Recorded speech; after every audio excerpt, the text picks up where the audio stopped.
Hey y'all, so the bread has risen. I'm doing this on photobooth instead of Zoom to give me and my coworkers a break from constant video chatting. But I'm going to share this with them later. Um, so I'm going to just start by turning my oven on and setting the temperature to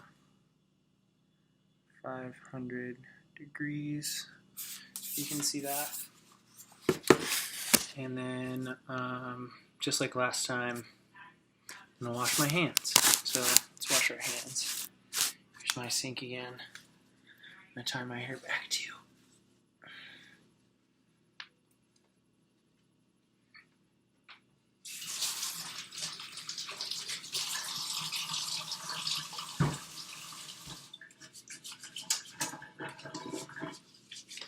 So just for reference too, it is about 6:45, so I'm actually starting a little bit earlier than I talked about in the Zoom video, but I'll show you the dough. It's risen a lot, so you get an idea of what it looks like.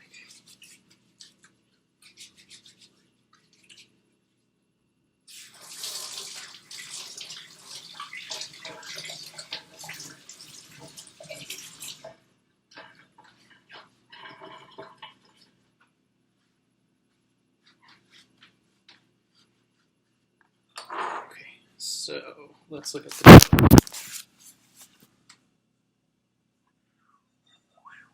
Big reveal, right? It's pretty big. It's a lot bigger than it was when I finished making it. It's probably like more than twice as large as it was originally. So I'm going to show you how I reshape it to get ready for the second rise before I put it in the oven. So let's get here again. Move this stuff out of the way.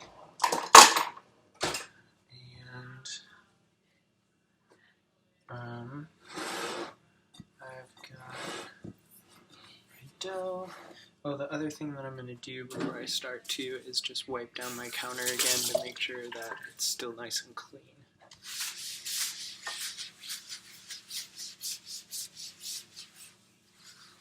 Don't want any surprises in the dough.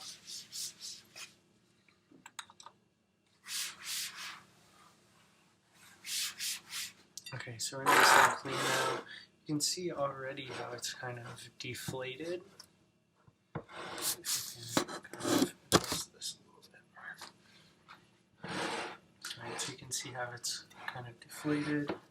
And this is going to be my baking surface. And I'm going to get a little bit of flour to sprinkle on there too so that this doesn't stick to that.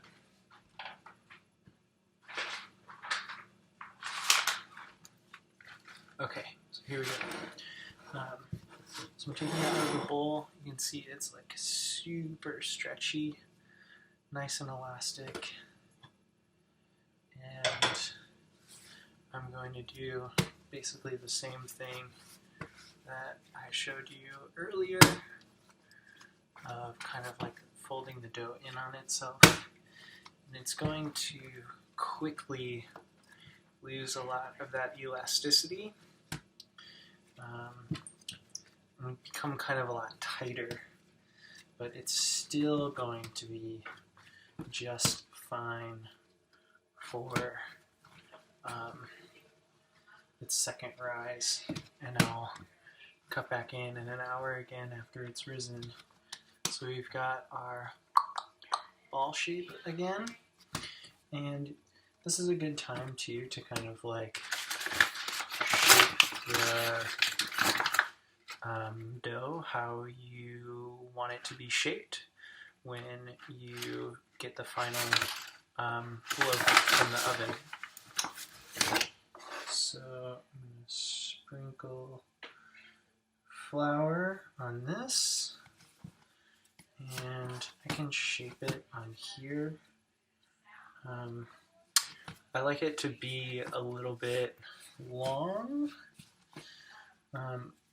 By the way, if you're hearing a voice in the background, that's Isa. She's on the phone with her parents right now, but the timing seemed good for this, so I thought I'd go ahead and do it. So I'm going to shape this into almost like a rectangle. This is kind of like the shape I like, and it's going to get bigger when it goes in the oven. It's going to rise a little bit before it gets put in the oven, and it's going to rise even more when I put it in the oven later. So I'm going to set that there, and then sprinkle a little flour on top. And then I'm going to take my lint-free towel, place it over the top. I'm going to put it in a place that's not like directly near the oven, because it'll kind of send it rising too fast. So I have a chair on the other side of my kitchen that I am going to place this on. So I'm going to set my oven timer here for an hour.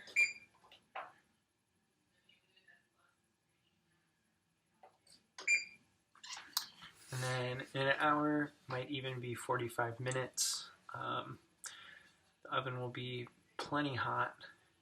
The house will get nice and warm too. And I will pop this in the oven, and I'll hit record for that part again so that you can see it. And again, when I pull it out of the oven.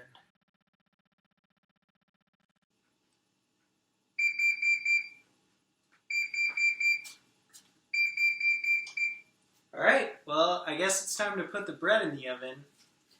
I'll show you. Woo! That rose a lot. Look at that. It's much bigger than the shape that I had before. Actually, a lot bigger than I actually thought it was going to be. But that's okay. We'll see how it turns out. So what I'm going to do before I put it in the oven, if you want, you can kind of like sprinkle some flour on the top of it.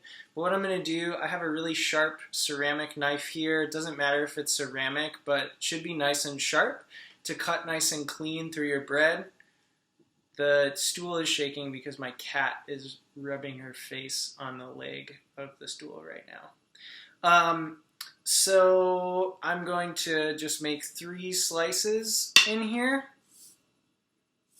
to allow the bread to expand.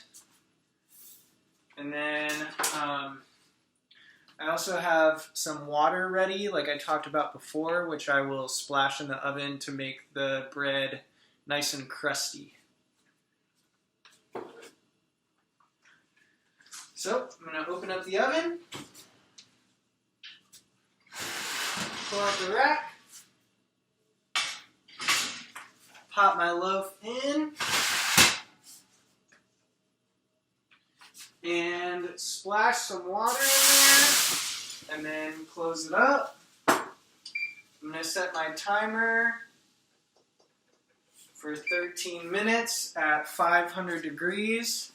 Once that goes off, I'm going to set my timer again for 25-ish minutes at 425.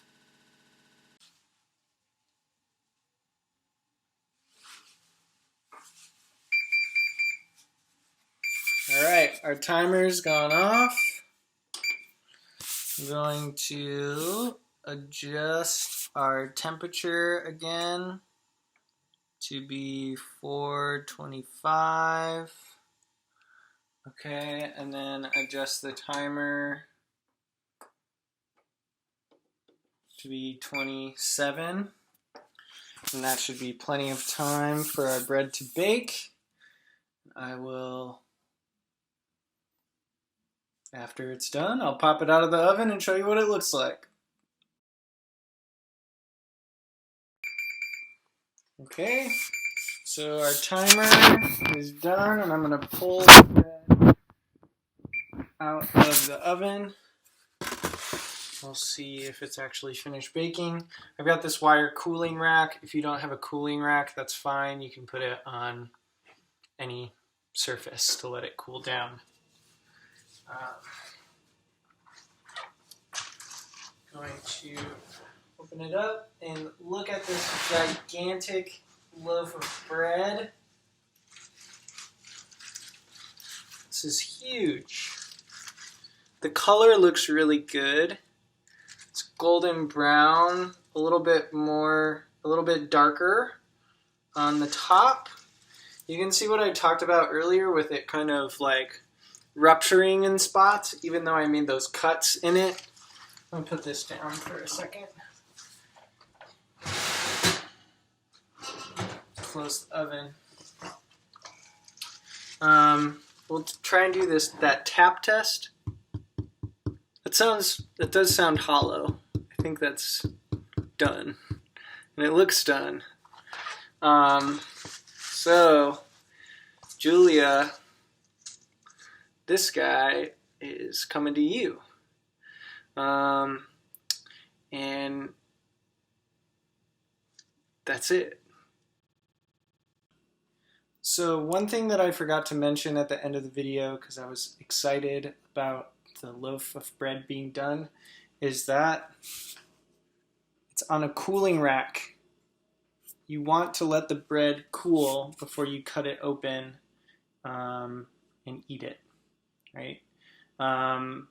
When you first cut into it, it's going to be, if you take it out of the oven and don't wait for it to cool and you cut into it, it's going to be really moist and kind of fall apart.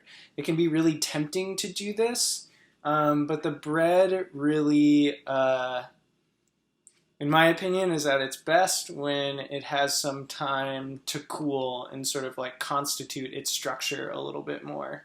So I usually give the bread at least a couple hours to cool, but generally I bake the bread and let it rest overnight before I cut into it, and that works best for me. All right, I think that's it now.